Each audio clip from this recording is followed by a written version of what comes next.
What's up everyone, Darcblade here with another guide for Elden Ring. In this video we're going to be demonstrating another rune farming area. Now this is really a mid-game farming area, in all honesty. It is difficult to get to if you are low level, but it is not impossible. Also, this is in keeping with our little series covering farming zones in each of the areas in Elden Ring. This farming spot kind of covers Liurnia and the Moghwyn Dynasty. So how do you unlock this rune farming area? Well, this zone is accessed in one of two ways.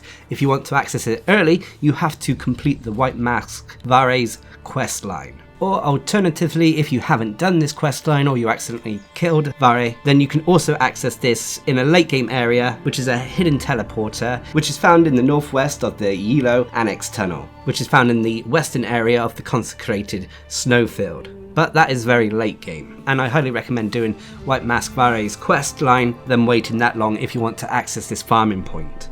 Well, first of all, doing his questline. Step 1 is first talk to the NPC when you first meet him at the first step, Site of Grace, when you first start the game. Afterwards, after you defeated Godric, go back to him and he'll tell you to visit the Round Table Hold. Do this, talk to the NPCs there, and then return to the first step, Site of Grace, and you'll have a message from Varre telling you to meet him at the Rose Church in Liurnia. The Rose Church is sort of central, close to the fallen ruins of the lake, Site of Grace, and he'll be waiting for you there. Upon talking to him at the Rose Church, he'll ask you a question regarding the two fingers and if they seem off. Agree with him and you'll continue his quest line. He'll then award you some festering bloody fingers which can be used to invade other players. Use these and invade at least 3 other players. You don't actually have to engage in combat. You can lose, be defeated, win if you can, or you can just manually leave after you've invaded via using the finger severer if PvP isn't your thing. Anyway, once you've done this 3 times, head back to Varre and then the next bit of the quest will be available to you. He'll ask you to join with the Bloody Lord, and when you agree, he'll give you a cloth that needs to be soaked in maiden blood. Now there are 2 places that you can actually get the maiden blood, but they are a little bit tricky. The first is in the Church of Inhibition, located here, or alternatively you can also find one at the Chapel of Anticipation if you've unlocked the second belfry at the 4 belfries. These belfries are found in Liurnia. I went for the Church of Inhibition as, to be honest, it's the easier of the 2 in my opinion. However, you will have to deal with the Eye of Sauron, for lack of a better way of describing it, which is basically a big ball of fire in the sky that can inflict madness upon you. But take the route I'm showing here, avoid the enemies when you can, break line of sight with the Eye of Sauron as much as possible, and make your way up to the church. Be warned though, there is an NPC invader here that you have to contend with. You can run past him. I would recommend this if this is the first time you're going up here, and at least get the Site of Grace so you can respawn. And next to the Church of Inhibition's Site of Grace, you'll find a maiden. Here you'll gain the maiden armor set and you'll be able to soak that item that Varre gave you in maiden's blood. Afterwards, head back to Varre and he'll congratulate you and induct you as a Knight of Mohg. He'll then give you 2 items, one of which is the Bloody Finger, that allows you to indefinitely invade other players if that's your thing, and he'll also give you the Pure Blood Knight's Medal. This is the item we're after to get to the farming zone we want. So once you have the item, even though he tells you not to use it, go ahead and use it. I believe there are no current consequences for using it straight away, as far as I'm aware. And this will take you to the Moghwyn Dynasty underground area. Now this place is a very high level place, so if you're going here at low level, be careful because enemies are very powerful here.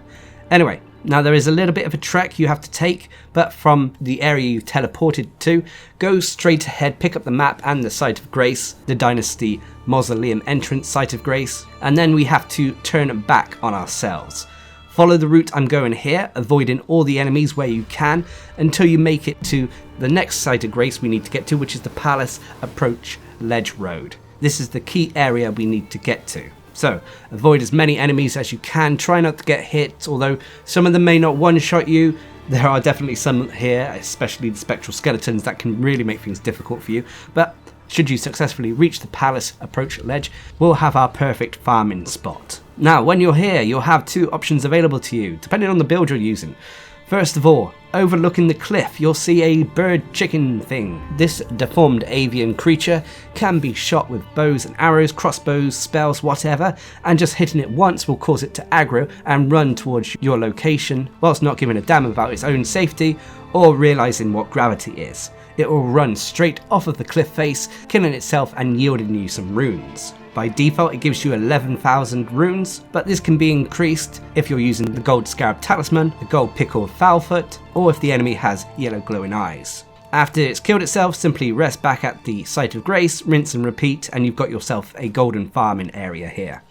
Alternatively, if you are using a build that has a lot of AoE attached to it, so sorcery build, so on and so forth, you can consider taking out the enemies on the slope next to you, which don't have a huge amount of health, and each yields around 2,000 or more runes each. Unfortunately, the build I'm using for this character is more single target DPS, so it's hard to demonstrate how quickly you can take these down with the correct builds. But regardless, this is probably one of the best, if not the best, current way of farming runes in the game without involving any glitches that I'm aware of. So if you're looking to level up quickly, or get yourself some extra runes so you can stock up on items, whatever, this is a perfect spot to do so.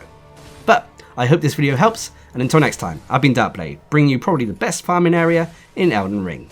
Hope you enjoyed the video, thanks for watching, subscribe and like for more.